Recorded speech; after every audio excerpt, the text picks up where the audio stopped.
Эң бактылуу эркек эжеси бар эркек. Кимдин эжеси же карындашы болсо куттуктаймын, сиз эң бактылуу адамсыз. Эмне үчүн? Кимдин эжеси болсо, ал 3 жактан эң пайдалуу. Биринчиден, эженин биринчи пайдасы кыздарды жакшыраак түшүнөт экен. Эркек киши эжесине кантип мамиле кылат, кантип таарынып калса кичине белек бере коет, кайсы учурда кандай мамиле кылат, кыскасы кыз балага аралашып өсөт дагы эркек киши. Эртең үйлөнгөндөн кийин аялга өтө жылуу мамиле кылат, жакшы мамиле кылат. Себеби көрүп атат, атасы мындай кыса капак койгон эжесин, мындай учурда мындай болот, мындай болсо мындай болот, жыйынтыгын көп учурда көрүп чоңойду. Ошондуктан эмне экен?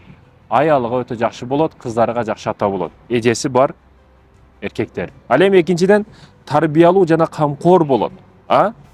Эже көп учурда кеңеш берет, тарбиялайт, анан эркекке жоопкерчиликти үйрөтөт. Эже көп учурда жоопкерчиликти үйрөтөт. Билебиз, кээ бир эжелер бар, 4 та укасын, 2 та сиңдисин, дагы башкасын кошуп багып карайт. Өзү официантка болуп иштейт бир жерде.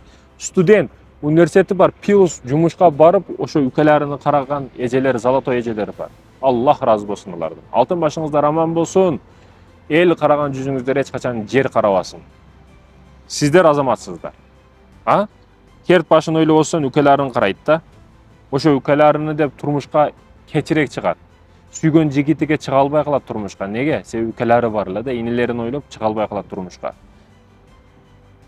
Стиль, мамиле өтө тажрыйбалуу болуп чоңоет эркек киши. Эгерде кимдин эжеси болсо, эжесинен кийим, мамиле, маданият көп нерсени үйрөнөт.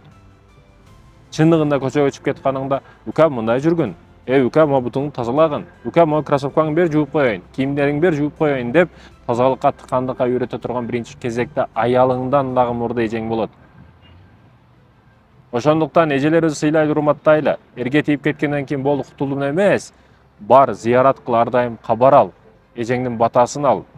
Бүгүн биз дуа издеп, жакшылык издеп бар жерлерге барабыз. Бирок сизге жөнөкөй суроо, эркек болсоңуз, эжеңиздин батасын алдыңызбы? Акыркы жолу эжеңиздин дуасын качан алдыңыз? Сизге жөнөкөй эле суроо. Эжеңизге акыркы жолу качан подарка бердиңиз? Мен кымбаттыгын айтпайм, жөнөкөй бир носки бердиңизби? Дас, румал, колжоолук, бир 20 сомдук колжоолук бердиңизби?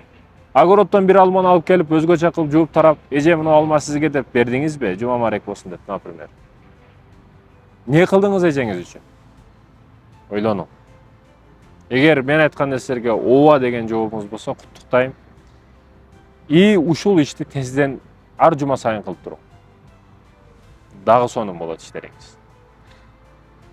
Эжебизге подарка бериш үчүн 8 март же туулган күнү келиш шарт эмес.